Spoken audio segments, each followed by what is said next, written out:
My name is Bob Hathaway. I'm a volunteer here at the North Helpline Lake City Food Bank.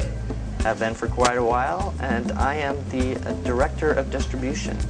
I started here 8.5 years ago. On the first week that they opened the food bank, North Helpline has been supporting the neighborhood through helping people pay their rent or utility shut-offs and stuff like that for years. But I read in the Jet City Maven that there was a food bank opening up in Lake City, and since I lived near Lake City, I said it'd be a perfect opportunity.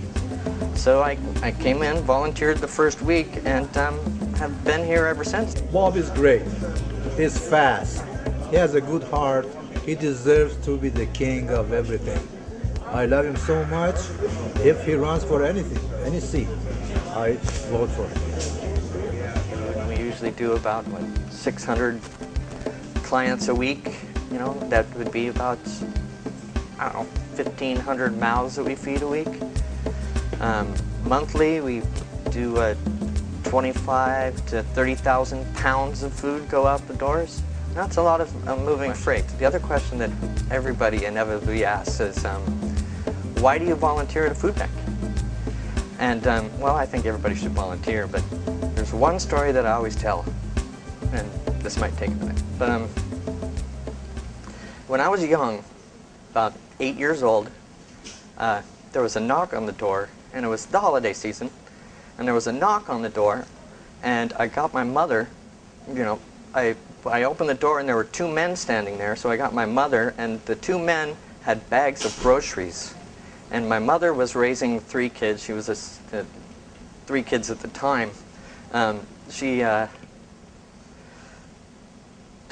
had suffered a divorce and wasn't getting any child care or anything, and these people were from the local church, and she was so excited to have all that food. So the reason why I volunteered at a food bank is because I want to be the people on the other side of the door. That's why. You always want to get done everything as fast as you can and get as much done as you can. What do you think his drive is? I don't know. I don't know. He's just always in full speed. There's no half throttle for Bob. It's wonderful, and the people, the volunteers are fabulous, and you know, it's just giving back to the community. I think everybody should do it every once in a while, and why not? It's a good time. He comes on Saturdays, he stacks the food and helps us arrange it in the crates, and he also helps, don't tell anybody, he helps us raise some funds sometime with 30%, and we almost raised like $3,000. So that was really awesome. And then he's not only here that I heard, he volunteers at some other places. So he's a remarkable guy, he's a very good guy, yeah.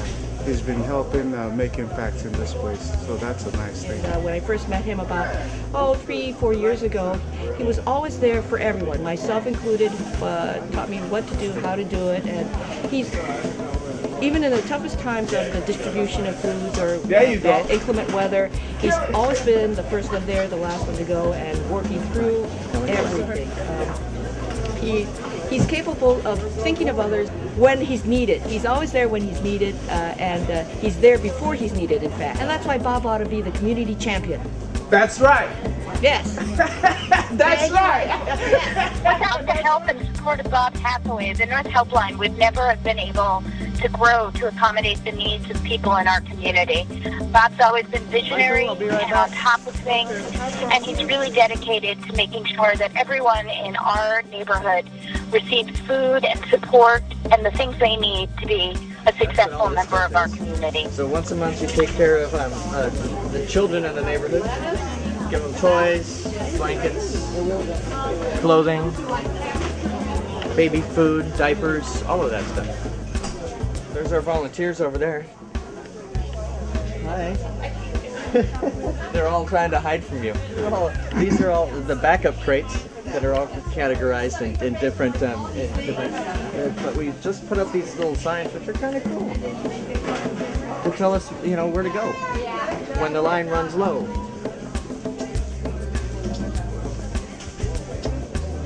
This is our distribution line. There's 2 lines. One goes that way, one goes right, one goes left. We try to keep them exactly the same. We try to make sure that they all have a well-balanced diet because they're only allowed to come here once a week. So we try to give them a well-balanced diet so that, you know, they get enough nourishment through the week. At least some vegetables, some canned soup, just some snacks, just because that's just nice to have. Some beverages, some dry pasta or rice, what we call, you know, dried protein. And then, thanks. And then we also try to give them as much frozen foods and produce as we can. This is our brand new cooler. Inside here we go, we try to rotate left from right, so if we know what we're taking, we're going to take from the left and move to the right. We'll try to keep we've got lots of dairy that was donated. This came in from Northwest Harvest, I believe. And this is just cases and cases of pork milk. Which came in from Food Lifeline. So both of those entities help us out quite a bit.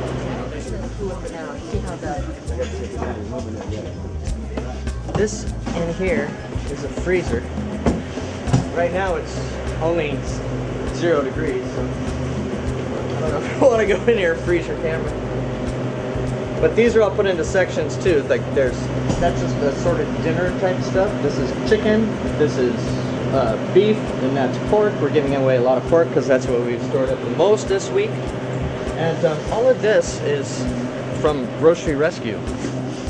This is the hardest working guy here. This is Amir. Hello. Amir is the king of everything corrugated. It was a few years ago that we were approached by one of the larger entities, Food Lifeline and Northwest Harvest, to come up with the grocery rescue program. So we kind of we were one of the pilot programs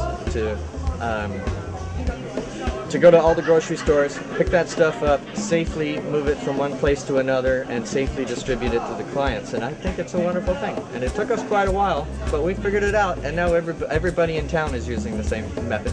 So that's a wonderful thing. All the QFCs, the Safeways, the Albertsons, they're all in on it.